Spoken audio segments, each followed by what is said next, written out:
courses. And when you click that, this is actually the page that pulls up. As you can see, we have a couple little questions that's asking us to help better our search and narrow down what class we are actually looking for. And we are actually looking for Chemistry 2. So we're going to go ahead and type in Chemistry 2, and we're actually going to, it says what year do you want to look this for. It gives you a little broad information, but the farthest it actually goes back right now is fall of 2013, of which we're actually in right now. So once we type in Chemistry 2 in fall of 2013, it'll actually pull us a database and show us some little information about what they offer or what schools offer that course. So we pull it up. We have a couple more schools. It's actually giving us everything right here. It's giving general chemistry, introduction to chemistry, and it's actually giving us what we need at the bottom. We're actually looking for general chemistry 2, like I said. And one class that I saw in particular that we are looking at, or we're going to use for this example, is Central Carolina Community College. And once we found this information that it does show that it's a hybrid, that it is online, we can actually go to their website and look for their class to see if they're still offering it and making sure this database is correct. So what we're going to do now, if you go ahead and Google, and we're actually going to look up Central Carolina Community College, this homepage is going to pop up. And you can see right here, this is actually the homepage of Central Carolina Community College. And as every college usually offers a database to show you what classes they're actually have available.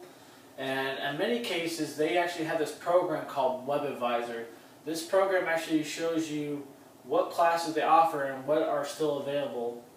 And on this particular page, we can actually find Web Advisor on the top right hand corner, right over here. And if we click on Web Advisor, it actually shows us some further options. It actually shows you if you're a student, if you're a teacher, or you're a future student. And we're actually a future student trying to look into what they offer and what classes they have available at this time. So after we, like I said, we go to Web Advisor and we click on Future Student, it'll bring up to this page right here. And this page is sort of like the virtual learning community North Carolina page. It has a search section, sort of what we did before on the search section online for that website. So we're going to go ahead and click on search section right here. And again, you have these questions going to ask you to better narrow down the search that we are looking for, or what classes you are looking for to attend. And right here, we're actually under subject. We're going to go ahead and put in chemistry and 152 as a course name. We actually found a course name in the previous page before that I haven't mentioned. But again, we're going to go ahead and type in chemistry and 152 under course number. And when you type this information in, it'll give us some classes they actually have available under that those subnotes. And these two classes they offer, as you can see, they only offer 2 classes at this time for fall 2013. We actually have a campus, and we actually have a district, a distant learning under location. You can see that in this table they provide for us. As you can see also, this is a great thing. They actually have 14 classes open in fall 2013, and that's what we really want. Because this lets us know that we actually can take the class that we need.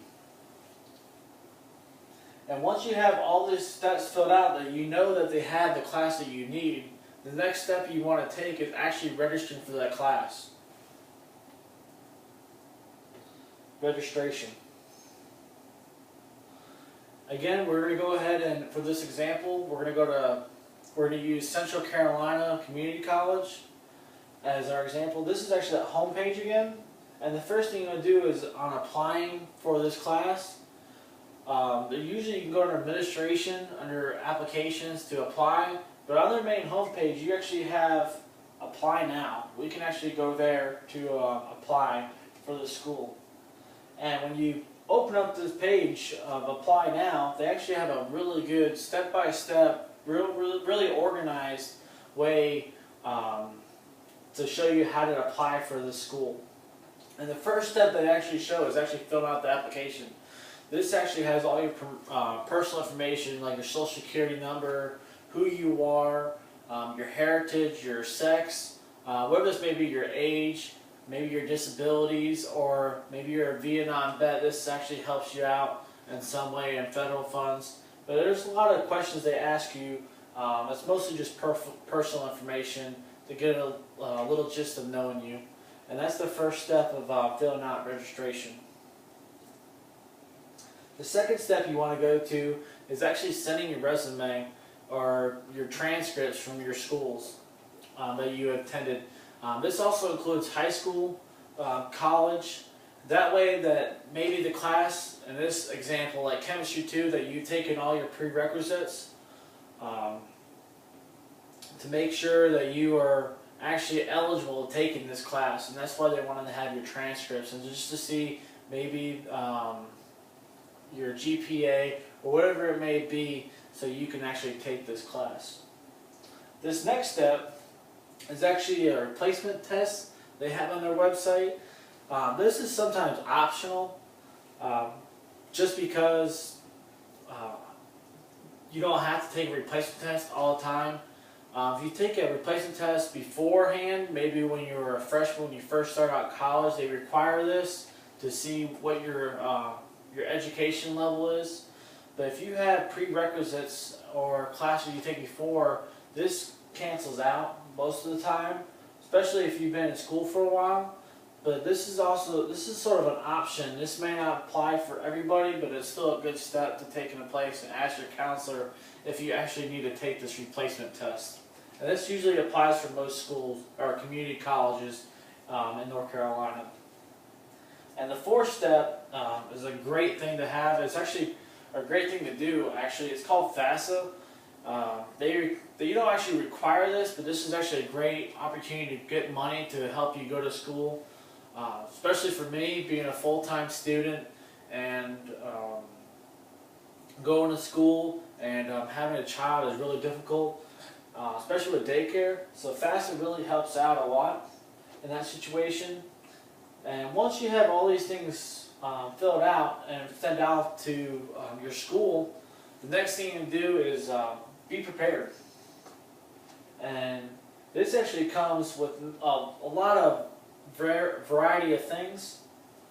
And the first thing that I'm going to talk about is counseling. Once you send all your information out, you're going to go ahead and contact your counselor to make sure that they are coming, and to tell her that what's the next step that you may need to take. Maybe there's something that you missed, or later in the week you want to call her back and say, is there anything I can do to get the ball rolling on attending your school? And the second thing to do is make sure you have your books. After you registered and everything looks good and you're actually applied in the class, make sure you have your books and your materials ready.